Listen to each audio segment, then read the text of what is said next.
خرابی، بربادی، ہلاکت. ویل کا کیا معنی ہے؟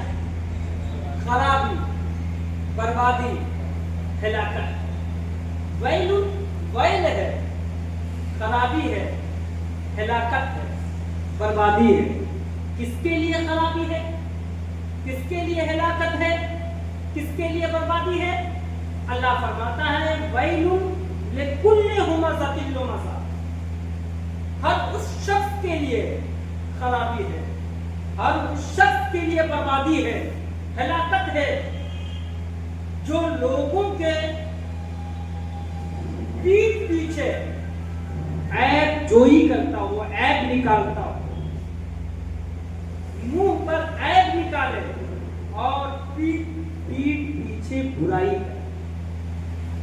ان لوگوں کے لیے خرابی ہے جو لوگوں کے منہ پر عیب نکالے، عیب جوئی کرے اور پیٹھ پیچھے برائی کرے. یہ عیب جوئی کرنا کیا ہے؟ برائی کرنا کیا ہے؟ اللہ اکبر. دیکھیے اس آیت میں، سورت میں آپ مکمل باتیں سمجھ پائیں گے.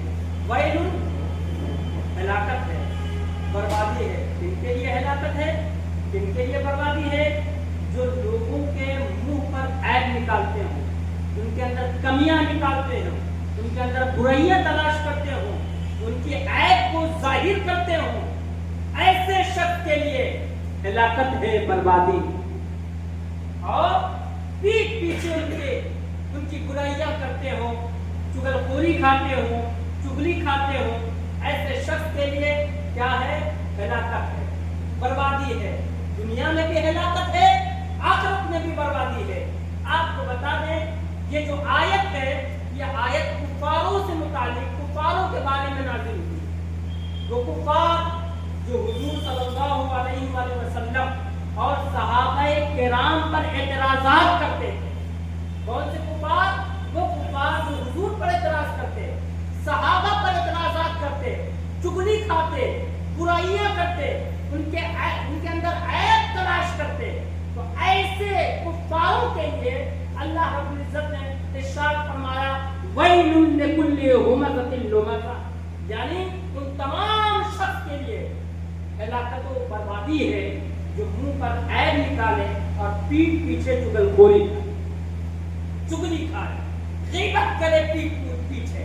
اچھا آپ کو بتا دوں یہ آیت تو کفاروں کے لیے نازل ہوئی، لیکن اس آیت کے حکم میں ہر وہ شخص موجود ہے.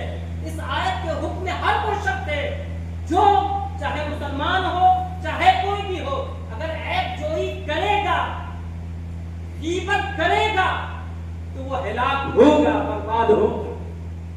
ٹھیک ہے یہ کفاروں کے لیے یہ آیت نازل ہوئی، لیکن صرف کفاروں کے لیے آیت نازل ہوئی، مگر اس کا حکم جو ہے وہ عام ہو گیا، کامن ہو گیا، ہر شخص کے لیے اس کا حکم ہے. ہم عیب جوئی کریں آپ کے اندر، ہم چغلخوری کریں تو ہمارے لیے بھی ہلاکت ہے، بربادی ہے. آج دیکھیے دنیا اور ہم خاص کر مسلمان گناہوں کے دلدل میں ہیں، مسلمانوں کے حالات خراب ہیں، مسلمان پریشان ہیں، مگر انہیں یہی نہیں پتا ہے کہ ہم پریشانی تو ہے کس وجہ سے پریشان ہیں. آج آپ لوگ اپنے گھر کا جائزہ لیجیے، اپنا جائزہ لیجیے. ہر شخص پریشان ہے، ہر شخص اپنے گھر میں، پورا گھر پریشان ہے. پریشان ہے کہ نہیں؟ تباہی ہے کہ نہیں؟ آپ کے گھروں میں پریشانی ہے کہ نہیں؟ آج ہمارے حالات کیا ہے کہ ہم بس ظاہری کو دیکھتے ہیں. پریشان ہے، مولانا صاحب کے پاس چلے گئے، تعویذ لے لیے. ہم پریشان ہیں، بس پیر صاحب کو بلا لیے، سوچتے ہیں کہ پریشانی ختم ہو گئی. ٹھیک ہے، پیر صاحب ایسے برکت ہیں، اس میں کوئی شک نہیں ہے، مگر ایک مثال آپ کو دیتا ہوں. یہ بتائیے کہ اگر آپ کے گھر میں جہاں باتھ روم وغیرہ ہوتا ہے، وہاں سے جو باتھ روم کا پائپ ہوتا ہے نالا تک جانے کا، وہ آپ کے روم کے اندر سے گیا ہوا. کہاں سے گیا ہوا ہے؟ روم کے اندر سے گیا ہوا. اتفاق سے کبھی اگر بیچ میں پائپ لیک کر جائے، ٹوٹ جائے، اب بتائیے ٹوٹ جانے کی وجہ سے بدبو پھیلے گی یا نہیں؟ ضرور بدبو پھیلے گی. اب اس بدبو کو ختم کرنے کے لیے آپ کیا کریں گے؟ کیا اس بدبو کو ختم کرنے کے لیے تعویذ لٹکائیں گے تو بدبو ختم ہوگی؟ نہیں، اس کا علاج نہیں ہے۔ اس بدبو کو ختم کرنے کے لیے اب قرآن خوانی کریں گے تو کیا بدبو ختم ہو جائے گی؟ ہر چیز نہیں ختم ہوگی۔ ٹھیک ہے، قرآن خوانی کرنا باعث برکت ہوا ہے اپنی جگہ پر، جہاں سے بدبو آ رہی ہے جس روم میں، اس روم میں پیر صاحب کو بیٹھا دیں گے تو کیا بدبو ختم ہوگی؟ نہیں، ارے پیر صاحب خود ہی بھاگ جائیں گے بدبو سن کر۔ بدبو ختم نہیں ہوگی۔ بدبو کب ختم ہوگی؟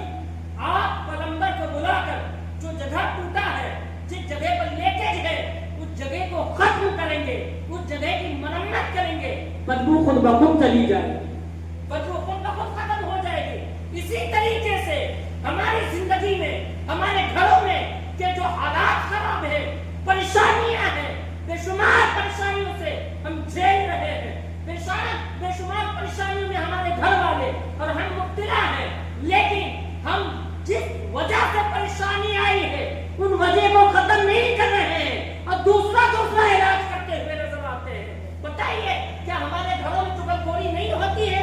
کیا ہم دوسروں کا عیب جوئی نہیں کرتے ہیں؟ دوسروں کا عیب کے چکر میں نہیں لگے ہوئے؟ دو لوگ بیٹھا ہے، تیسرے کی برائی چل رہی ہے، تین بیٹھا ہے، چوتھے کی برائی چل رہی ہے، چار بیٹھا ہے، جو پانچواں نہیں ہے اس پانچویں کی ہم غیبت کر رہے ہیں، چغلخوری کھا رہے ہیں، ان کے اندر عیب نکال رہے ہیں۔ ارے جو رب پروردگار عالم نے جو پیدا کیا وہ تو خود ستار ہے، وہ خود ہمارے عیبوں کو پردہ ہٹانے والا ہے، ہمارے عیبوں کو چھپانے والا ہے، تو ہم کون ہوتے ہیں کہ جو رب جس کو چھپا دے ان کے عیبوں کو نکالنے والے، ان کے عیبوں کو ظاہر کرنے والے ہم کون ہوتے ہیں؟ ہے کوئی ہم؟ ہمیں کس نے حق دے دیا؟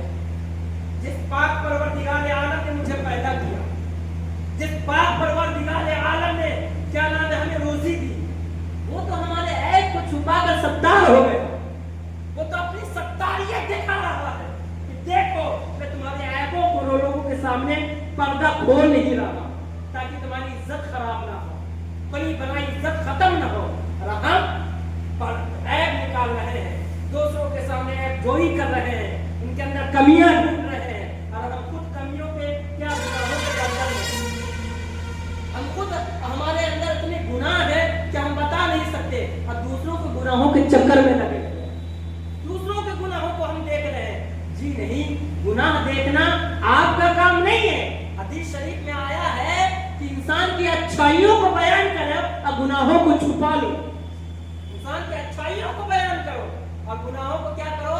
چھپا لو، مگر الٹی گنگا بہ رہی ہے، ہم اچھائیوں کو چھپا لیتے ہیں اور برائیوں کو ظاہر کرتے ہیں۔